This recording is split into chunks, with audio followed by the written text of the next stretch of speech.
Ever since the first game in the Saints Row series till now, the franchise has had quite an abundance of unique, over-the-top, and truly memorizing missions. At the same time, there's also been a few missions that were, well,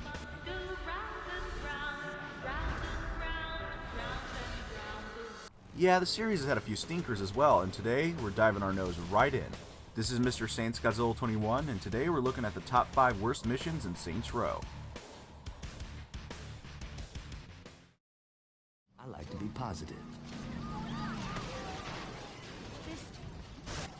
Now don't get me wrong, the ending to All the King's Men is completely awesome and one of the most memorable moments in the franchise, but the objectives to get there, on the other hand, are seriously annoying. So during the beginning of the mission, Ben King explains that you'll need a code in order to get in the elevator of the Vice King's penthouse. In order to get the code, you need to intimidate Tanya's hairstylist Stefan into giving it to you. Sounds simple enough, but not quite. After Johnny Gat chases him to the car, you need to drive around while Ben King holds him out the window. This immediately becomes a hassle because you need to stay at a high speed for Stefan's fear meter to go up, all while the police chase after you. To this day, it takes me probably 5 to 7 tries to get past this part. The cops will continuously bash into you, causing you to lose speed and for Stefan and the car's health to go down.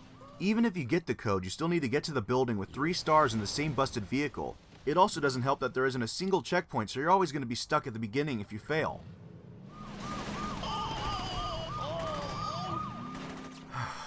Well, on the bright side, you'll get to keep watching Stefan fall to his death. Remember when I said I'd stop making Saints Row top 5s? That's right, Major. You did. I lied.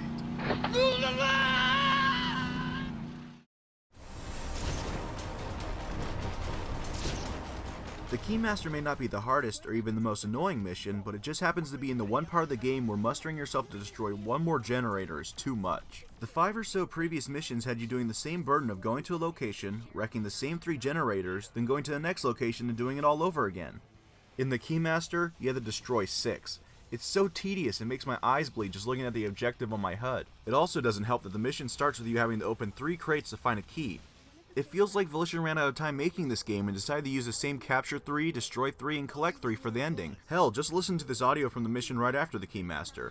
What's with there always being 3 things to destroy or turn on or whatever? 3 is the optimal number for powering many different systems in Zyniac's simulations. It's not really an answer. Then would you believe it is actually just an arbitrary number that sounded good at the time to the system creator? Now that I believe. That sums it all up right there. If we were into nuclear weapons, we'd be selling to countries with a real economy, not some nut job that lives in a compound. That's encouraging. I was really debating on whether or not I should have a DLC mission on this list, but after attempting to replay this one, I had no choice. The second mission in the Cooperative Warfare add-on, Corporate Meltdown, is possibly the hardest level in Saints Row's existence. When playing it in solo, you may have a chance, but in co-op, dear lord. One player has to drive back and forth across a nuke plant collecting waste trucks while player 2 protects them in a tornado. Now what makes this mission nearly impossible is the boundless hordes of Ultor guards that spawn on all the roofs with rockets. They will literally turn the sky into a fireball of death. They shoot everywhere non-stop. One time they even shot down a UFO that was randomly flying across the sky. What? The player in the tornado can do little to help either. His missiles won't lock onto the targets, and there's constantly other helicopters spawning to preoccupy their time anyways. It's a matter of mastering the fastest route to the waste trucks, predicting where and when the guards will fire, and simply hoping your partner can survive while you're doing this. The bottom line, I hate this mission.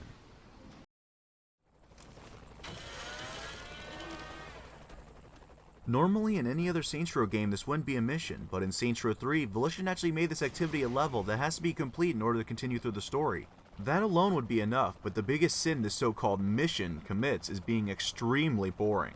Guardian Angel begins with an obnoxious sniping sequence, then goes on to an average on-rail helicopter run through the city where you protect one of your homies. What's strange about this mission is that the difficulty seems to constantly change. Sometimes the level can complete itself without having to lay a finger on the controller, but then other times you can't even get past the sniper segment.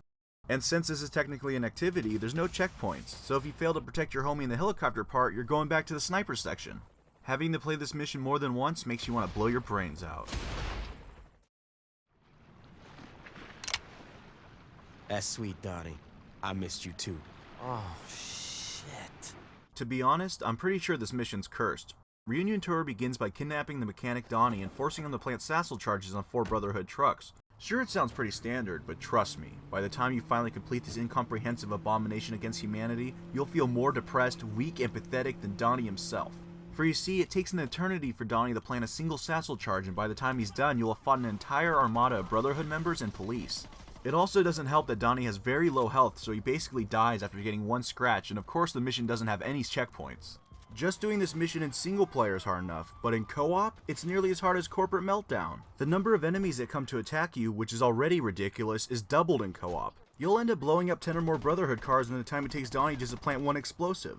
But by far, the worst part of this mission is the final Brotherhood truck that Donnie needs to destroy. After the bomb is planted, it starts to chase after you and there's only a small period of time to get outside the blast radius, or you die and start back at the freaking beginning of the mission.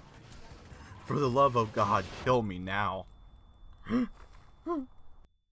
Well, there you have the top 5 worst missions in Saints Row. If there's a particular mission you especially despise, please leave a comment below. Anyways, thanks for watching, and I'll catch you guys next time. Hey, Santa! Ho ho ho! Merry Christmas, young boy. Did you get me anything for Christmas this year? Of course I did. I have a present for you that all good children should have. Yay! Thanks, Santa! Yay! Saints Row 2? Why yes, only the good boys and girls get a great gift like this. But I want Watch Dogs 2. Ah!